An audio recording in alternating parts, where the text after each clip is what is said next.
¿Cómo están ustedes? Les habla Reinaldo Salinas y les da la bienvenida a este su programa Raíces Históricas del México Actual.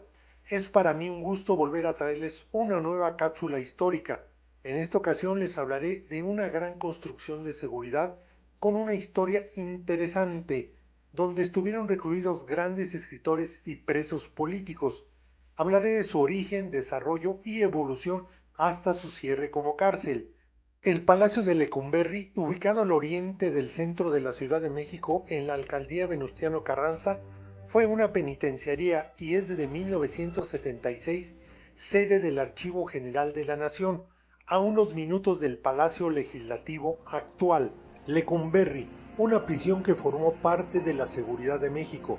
El 7 de mayo de 1885, el general Porfirio Díaz aprobó el proyecto del penal más moderno de la época y 2 días más tarde el ingeniero militar general Miguel Quintana comenzó los trabajos con casi medio millar de hombres. 7 años después falleció el general Quintana y quedó como encargado de la magna obra el ingeniero Carlos Salinas. Sin embargo, a fines de 1892, el gobernador de la Ciudad de México, Pedro Rincón Gallardo y Terreros, reemplazó al ingeniero Salinas y designó como encargado al ingeniero civil y arquitecto Antonio M. Anza. Una importante empresa norteamericana participó también en la construcción y edificó la Torre Central, enclavada precisamente en el centro de la enorme obra, desde donde se dominaba cualquier punto de la prisión. Su costo fue de 22,000 pesos. Instaló también la planta de luz eléctrica con 80 caballos de fuerza, cuyo valor fue de 23,400 pesos. A 7 años de su funcionamiento se hizo necesaria la ampliación del penal, localizado en los llanos de Aragón y Cuchilla de San Lázaro, a corta distancia de la garita del mismo nombre.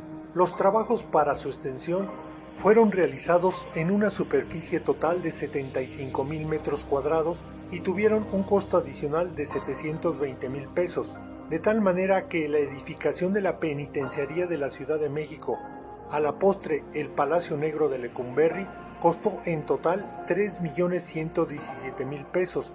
El nombre de Lecumberri se atribuye a que fue el acaudalado empresario español Manuel Lecumberri quien vendió el terreno al gobierno de Porfirio Díaz, donde finalmente quedó enclavado el presidio. Ahora les hablaré del sistema carcelario establecido. Para implementar el sistema penitenciario realizaron un minucioso examen de 5 modelos. El primero fue el de la comunicación continua o prisión común, el segundo llamado ARBUN, comunicación durante el día e incomunicación en la noche.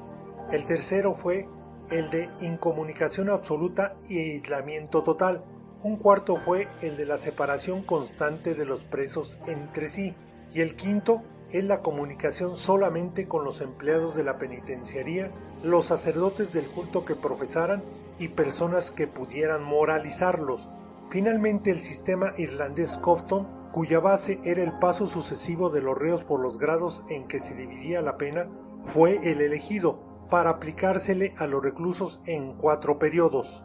En el primer periodo había que tratar al reo con severidad y rigidez, que iba desapareciendo paulatinamente si se observaba buena conducta en el preso. Se trataba de premios a la buena conducta o enmiendas y castigos ejemplares a los rebeldes y reincidentes. Durante los primeros 4 meses del primer periodo, cuya duración era de 9, de acuerdo a cómo se comportase el reo, no se le daba carne ni se le designaba para algún trabajo atractivo, simplemente se le veía como un animal de carga o sirviente, en el mejor de los casos. En este periodo lo que se buscaba era una impresión profunda en el reo, esto con el fin de hacerle entender la ventaja de portarse bien y los males que él mismo se ocasionara si no se corregía. Como premio se buscó darles unas boletas de buena conducta con las que se podía llegar hasta los 9 puntos por mes, 3 por trabajo en taller, 3 por aplicación en la escuela y los otros 3 por buen comportamiento. Para pasar el segundo periodo era necesario acumular 18 puntos, para el siguiente el triple 54, y para llegar al cuarto periodo se requerían 180 puntos, lo que significaba una estadía mínima de 20 meses. Pero al llegar a este punto no los libraba de regresar al camino andado, pues si el reo cometía un error, se le hacía descender a la clase inferior y en el caso de los incorregibles, se les recluía además en celdas de castigo, se les encadenaba y solo se les daba de comer lo necesario para que no murieran. Lógicamente, nadie era capaz de llegar al cuarto periodo, preludio de la libertad, pues con el simple dicho del jefe de talleres, del profesor o el director de la prisión encargado de otorgar los premios, movían a su antojo a los presos de un nivel a otro. Por otra parte, el director del penal era autónomo, pues el Código Penitenciario establecía la dirección de la penitenciaría tanto en lo administrativo como en lo penal debería de ser confiada exclusivamente al director, sin someterlo a más autoridad que el gobierno del distrito, y aún así tan solo en los asuntos de suma importancia y dejándole siempre facultades amplias.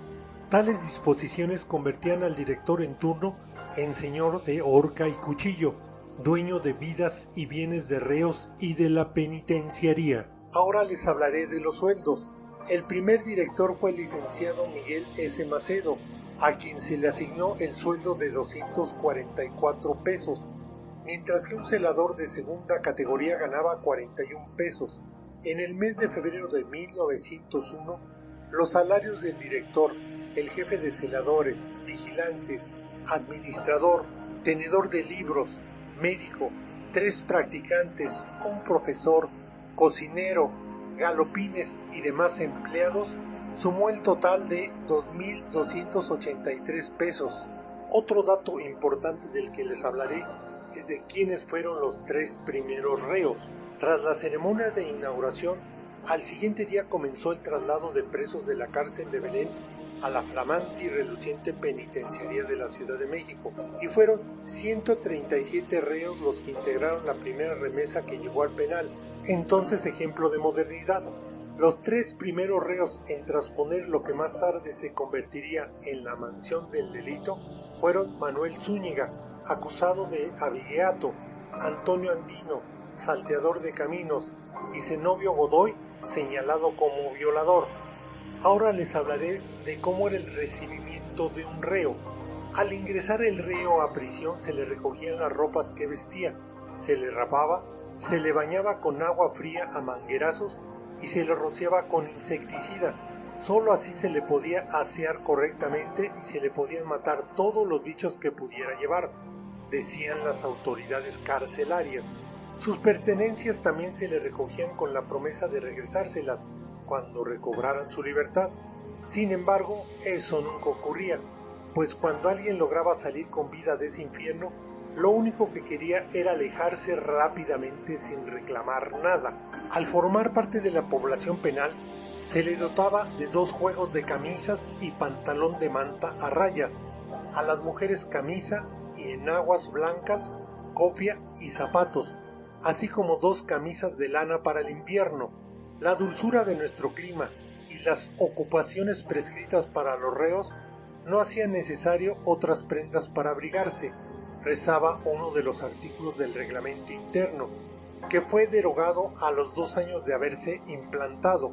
El nuevo reglamento que se impuso y que estuvo en vigor hasta el 26 de agosto de 1976, fecha del cierre definitivo de la prisión, también adolecía de lapsus e incongruencias, entre los que figuraban artículos contradictorios y hasta chuscos. Por ejemplo, de los artículos: el artículo 23, a cada reo se le entregará un vaso de metal, una cuchara de madera, una escoba para asear su celda, así como una gorra de género con el número y color que le corresponda. Otro ejemplo de los artículos es el artículo 26. Los reos podrán usar en su cama loseta de cemento, colchón, almohadas, sábanas y cobertores, proveyéndose de dichas prendas a su costa. A los que no tuvieran colchón se les proveerá por cuenta de la penitenciaría de un petate que se renovará cuando sea necesario, pero nunca antes de 4 meses. Otro artículo, que era el 32, el desaseo en su celda, así como el deterioro mismo, serán considerados como faltas a la disciplina y obliga al reo, bajo su costa, a reparar el daño. El artículo 34.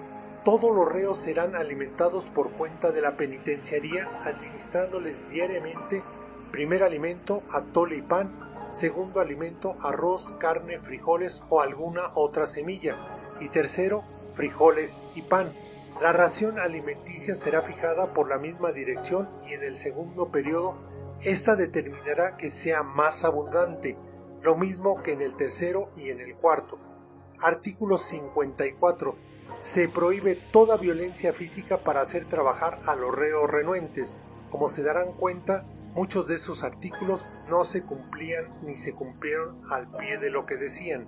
La prisión fue pensada en base a un nuevo modelo penitenciario para la ciudad, que incorporaba orden y progreso, dignificando a los presos e incluso rehabilitándolos para su futura reincorporación a la sociedad. Sin embargo, también se convirtió en un símbolo de represión, condena y miedo, alojo a maleantes e inocentes, y también presos políticos. Lecumberri tiene una historia terrible. Trató de emular al modelo americano conocido como Filadelfia, por demás estricto y donde prevalecían la soledad y el silencio, y tuvo como huéspedes memorables a personajes famosos de la política y la vida cultural, académica y artística de México del siglo XX. Los terrenos en los que fue construido el edificio le fueron comprados a un español de apellido Lecumberri, y la construcción proyecto se encargó a los ingenieros Antonio Torres Torrija, Antonio M. Anza y Miguel Quintana. Se utilizó el diseño patentado por el inglés Jeremías Bentham, el principio del panóptico, que sostiene que un vigilante en la torre central, mediante el efecto de contraluz, puede captar las siluetas de los prisioneros en todo momento. El diseño de la penitenciaría contaba con un área de gobierno, servicio médico, salas de visita y galerías distribuidas de forma radial o de estrella. En el centro se construyó la torre de 35 metros. Se planeó que albergara a un máximo de 1.400 reos, en mayor número hombres. Cada galería recibía el nombre de crujía, que significaba un corredor largo con cuartos o celdas situadas a ambos lados. Las celdas eran para un solo preso con cama y baño. En cada crujía había una celda de castigo con puertas de hierro y una pequeña mirilla. En total había en Lecumberri 804 celdas. En 1908 se hicieron ampliaciones y llegó a tener una población de 3.800 internos, aunque extraoficialmente se sabía que podía rondar los 5.000. Durante la Decena Trágica en 1913, el presidente Francisco I. Madero, así como el vicepresidente José María Pino Suárez, fueron asesinados cuando eran llevados para ser encarcelados en Lecumberri. Otros presos célebres fueron William S. Burroughs, novelista y artista visual estadounidense, quien asesinó de manera accidental a su mujer; Gregorio Goyo Cárdenas, asesino serial conocido como el Estrangulador de Tacuba; Ramón Mercader, asesino de León Trotsky; Juan Gabriel; Álvaro Mutis, novelista colombiano; David Alfaro Siqueiros y José Revueltas.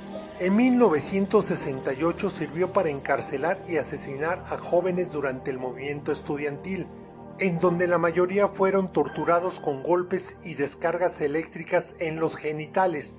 Todo esto ocurrió a partir de agosto y hasta el 2 de octubre de 1968, día en que el gobierno mexicano ordenó la intervención en la Plaza de las Tres Culturas de Tlatelolco, que resultó en la muerte de muchas personas, sobre todo jóvenes estudiantes del Instituto Politécnico Nacional y de la UNAM. Durante sus 76 años como prisión hubo dos escapes. Uno fue de Alberto Sicilia Falcón, quien huyó a través de un túnel que cruzaba la avenida Héroes de Nacosari. El otro fue de Edwin Walker, disfrazado de mujer en 1975, un narcotraficante estadounidense de cocaína. Con los años la sobrepoblación originó toda clase de promiscuidades, desatención jurídica y sanitaria, pésima alimentación y corrupción en todos los niveles. Quienes tuvieron la desgracia de estar presos ahí, culpables o inocentes, forman parte de sus leyendas negras. Muchas fueron las injusticias y los crueles castigos, sobre todo en una de las zonas más terribles del lugar, el Apando, a donde eran llevados en teoría solo los reos incorregibles, aunque en realidad era punto de castigo para quienes se negaban a pagar la protección, precisamente para no ir a parar al terrible Apando. El escritor José Revueltas, durante su encierro, sufrió en carne propia la reclusión en esa celda. Describió detalladamente las vejaciones y torturas en el libro que luego se convirtió en la película Nosotros los Pobres, de Felipe Casals en 1948, protagonizada por Pedro Infante. La cinta fue filmada en la prisión y el ídolo mexicano se dio tiempo para convivir con los reos y cantarles. Existe una leyenda que asegura equivocadamente que el general de la Revolución Mexicana, Pancho Villa, escapó de ahí. La verdad es que sí estuvo preso, pero de donde escapó fue de la cárcel de Santiago Tlatelolco, luego de haber sido transferido de Lecumberri. Lo que sí es un hecho es la gran cantidad de muertos que hubo en todos los años en los que el Palacio Negro estuvo en funciones. Quienes se han atrevido a caminar por sus pasillos silenciosos afirman que la piel se eriza sin que haga frío. Dentro de las historias de Lecumberri existe, como la de toda construcción antigua, la de fantasmas y cuentos de horror.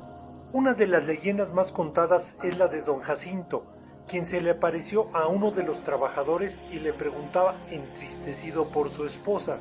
El empleado, intrigado por el fantasma, se puso a investigar y encontró que el nombre del preso era Jacinto, y que entró a la cárcel por una mala jugada por parte de su mujer y su amante.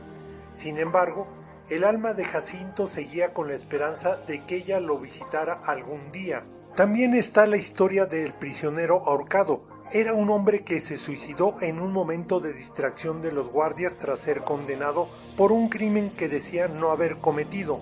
Cuenta la leyenda que tomó las sábanas de su cama y se colgó de los barrotes. Algunos cuentan que en su espíritu se aparece en ciertas fechas. Muchas son las experiencias paranormales percibidas por cada visitante o cuidador, desde la del Charro Negro, un hombre de elegante vestimenta negra que pasea por las crujías y que cuando llega el momento de desvanecerse, grita y se lamenta de forma aterradora. Uno de los sitios donde se dice que hay mayor número de manifestaciones de presencias sobrenaturales es en la Torre Sur, destinada para alojar a los presos no rehabilitables. No había nada que los protegiera del sol, el frío o la lluvia. Uno de los cuidadores actuales dice que por las noches se escuchan lamentos y gritos de desesperación. Allí existe una puerta conocida como la 8, detrás de la cual habita algo o alguien que no es de este mundo. Después de las 20 horas, decenas de gatos se reúnen a maullar durante toda la madrugada. En 1982, la antigua prisión se convirtió en el Archivo General de la Nación, que contiene algunos de los archivos históricos más antiguos de América, un acervo inagotable para la investigación histórica y para otras áreas del conocimiento. Para la década de 1970, la situación en el Palacio de Lecumberri era insostenible. La fuga de Alberto Sicilia Falcón en abril de 1976 fue la gota que derramó el vaso y propició que el presidente Luis Echeverría ordenara el cierre y desalojo de ese penal. Renacimiento del Palacio. Para aprovechar las dimensiones de este enorme edificio se decidió que fuera la nueva sede del Archivo General de la Nación, aunque claro, antes debían hacerse varias adecuaciones para que este descuidado excentro penitenciario pudiera albergar documentos de gran valor histórico. Los trabajos de remodelación tardaron 5 años y estuvieron a cargo del arquitecto Jorge Medellín. Mientras se desarrollaban estas obras se encontraron restos humanos en diversas áreas del palacio. La decisión de trasladar miles de archivos históricos a Lecumberri no estuvo exenta de críticas. Varias voces cuestionaron el peligro de inundación que corrían los documentos debido a los desniveles del palacio y la proximidad del gran canal de desagüe. Aún con las inclemencias, el proyecto siguió convirtiendo a Lecumberri en uno de los archivos históricos más antiguos del continente, fuente inagotable para la investigación de la historia de México. En total, Son más de 17 millones de documentos invaluables que suman 53 kilómetros de archivos repartidos en las 7 galerías del palacio. Algunos de los más importantes o singulares son Acta de Independencia del Imperio Mexicano, Los Sentimientos de la Nación de José María Morelos y Pavón, las Constituciones de Apatzingán de 1814, la Constitución Federal de 1857, la Constitución Política de 1917, el Plan de San Luis, el Plan de Ayala, las Cartas de Juárez, los manuscritos de Sor Juana Inés de la Cruz, documentos del Porfiriato y de la Revolución Mexicana, más de 6 millones de fotografías, mapas indígenas y coloniales, incluidos el acervo de la Inquisición que fueron reconocidos por la UNESCO como Memorias del Mundo, una muñeca que fue usada en un juicio por brujería. Poco a poco este inmueble se fue recuperando. Se quitó la torre central y el espacio fue cubierto por una cúpula que le da una dimensión completamente diferente al lugar. También se adecuó una sala de banderas y una biblioteca que fue nombrada José O'Gorman. Se puede visitar y recorrer Lecumberri en lúgubre Palacio Negro en las visitas guiadas que se ofrecen cada jueves por la noche. Si se anima uno y le echa valor, seguro que conocerá de primera mano algunas de sus muchas leyendas. Mantenerse alerta mientras caminas por las crujías, escuchando historias como la del prisionero ahorcado, un presunto inocente que decidió quitarse la vida y que se aparece de improviso, pendiendo de una cuerda hecha con ropa de cama y en el lugar en el que antes se encontraba su celda, la prisión Lecumberri, apodada Palacio Negro, fue inaugurada el 29 de septiembre de 1900 y cerró sus puertas 75 años después. En 1982 se convirtió en el Archivo General de la Nación, que contiene algunos de los documentos históricos más antiguos de América. A 120 años de la fundación del Palacio de Lecumberri, poco queda de la atmósfera en donde los presos eran sometidos a castigos y torturas. La antigua prisión hoy alberga 52 kilómetros lineales de expedientes organizados en fondos, secciones y series, abiertos a la consulta pública. Entre el Acta de Independencia y las Constituciones de México, hoy es el Palacio de la Historia. Una inscripción grabada en un muro de una de las crujías del Palacio Negro de Lecumberri por el líder cinematográfico Mateo Alvarado el 4 de mayo de 1976, describía fielmente la realidad que imperaba en ese lugar, y que dice: en este lugar maldito, donde reina la tristeza, no se castiga el delito, se castiga la pobreza. Así es, esta ha sido la historia del Palacio de Lecumberri. Hablemos por último del luminoso futuro que le espera. El Palacio de Lecumberri dejará de ser sede del Archivo General de la Nación y se convertirá en un pujante centro cultural y museo del sitio. Las obras para realizar esta transición comenzaron en el 2011. En cuanto al Archivo General de la Nación, este se reubicará en un terreno aledaño, en un nuevo edificio levantado en donde se ubicaban las antiguas oficinas del Registro Nacional de Población. A pesar de que el Palacio de Lecumberri hoy ofrece una imagen muy distinta a la que tenía cuando funcionaba como cárcel, entre sus muros aún persiste el recuerdo de sus años de oscuridad. Así es, amigos, espero les haya gustado esta cápsula histórica donde hablamos de una cárcel que fue el Palacio Negro. Gracias por su atención y los espero en la próxima cápsula histórica. Les habló Reinaldo Salinas. Hasta pronto.